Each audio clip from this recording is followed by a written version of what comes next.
الأهرام: الأهلي في مأزق قبل مواجهة زيسكو. أخبار اليوم: رأس الحرب الصريح، صداع في دماغ البرتغالي، القادمون من الخلف، سلاح الأهلي لذبح تماسيح زامبيا غدا.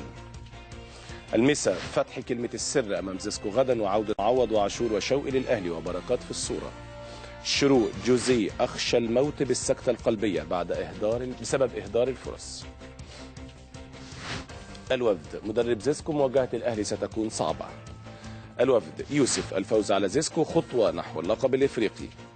الجمهورية: في بطولات إفريقيا للأندية صراع حاسم للصعود لدور المجموعات في دوري الأبطال، والأهلي يسعى لرقم قياسي جديد. أهرام المسائي: الأهلي يرفض التفريط في جده. الوفد: الأهلي يشارك في الدورة العالمية لتأبين الخرافي.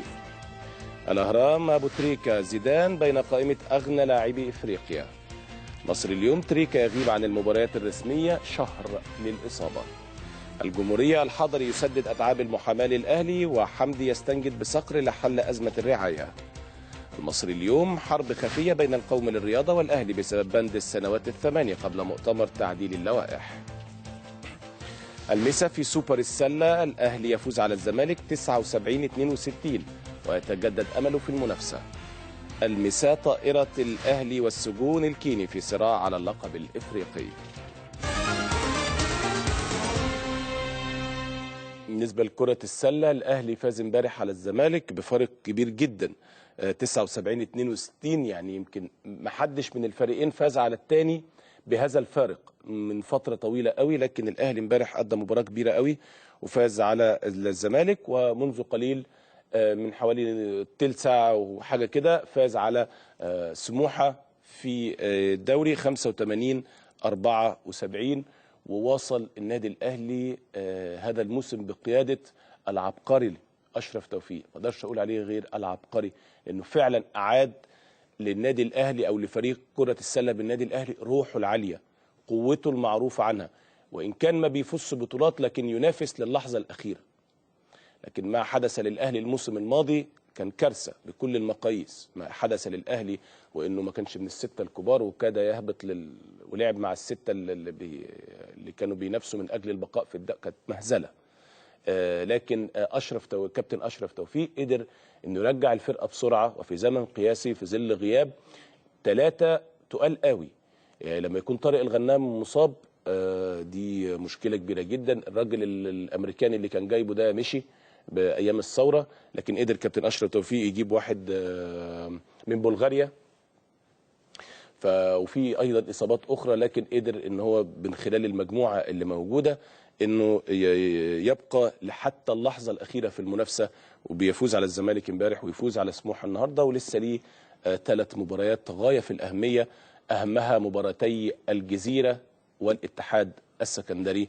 طبعا زي ما انتم عارفين النادي الأهلي حصل على بطولة السنة دي، فاز ببطولة كاس مصر، فدي طبعا تحسب للكابتن أشرف توفيق واللعيبه طبعا لا خلاف على ذلك. لكن اقصد اقول ان هو الراجل ده قدر انه يرجع للعيبه ثقتها في نفسها تاني، قدر يرجع اللعيبه تاني للملعب تاني وبنفس القوه وبنفس الاثاره وبنفس الحماس، وياخد بطوله كمان ما شاء الله، ياخد بطوله كاس مصر، فده شيء يحسب له مفيش كلام. حالة من الانقسام بشأن المؤتمر اللي دعا عليه المهندس حسن صقر منتصف الشهر الجاري اللي هو منتصف شهر مايو لتعديل اللوائح الخاصة بالأندية والاتحادات الرياضية، خاصة ما يتعلق بتطبيق بند السنوات الثماني في انتخابات الأندية، الذي يجد معارضة شديدة من داخل النادي الأهلي، على اعتبار أن تطبيقه سيبعد المجلس الحالي بأكمله. وطلب المستشار جلال إبراهيم رئيس نادي الزمالك بضرورة تطبيق بند السنوات الثماني، خاصة وأن ثورة 25 يناير أحدثت تغييرا شاملا. يعني موضوع لسه طبعا ده لسه هيبقى فيه تعديل لوائح وفي كلام كتير جدا، لكن في ناس مؤيده وفي ناس معارضه. المهندس خالد مرتجي اعلن رسمي ان هو معارض لهذا الكلام، وبيقول لك ده بتختلف عن الاتحادات، هناك فرق بين الانديه وبين الاتحادات. المستشار جلال ابراهيم بيقول لك لا احنا موافقين على شرط ال8 سنوات. يعني في جدل في هذا الموضوع.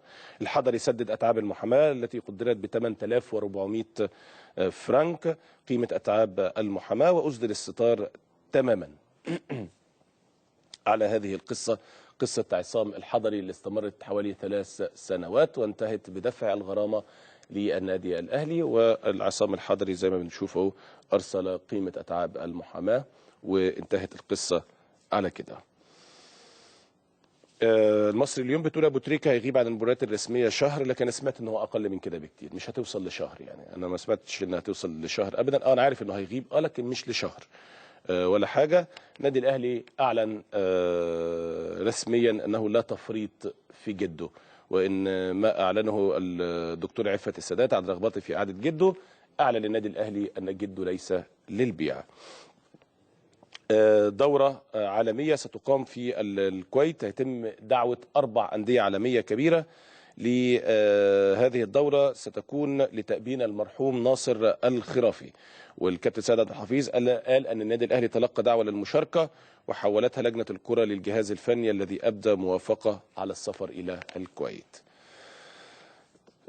دي معظم الاخبار يعني المهمه. مانويل جوزيه بيقول انا خايف يجي لي سكته قلبيه من كتر الفرص اللي بتضيع. والله عنده حق، بس ربنا يكفيه الشر كده ويسلمه دايما. نشوف باقي اخبار الاهلي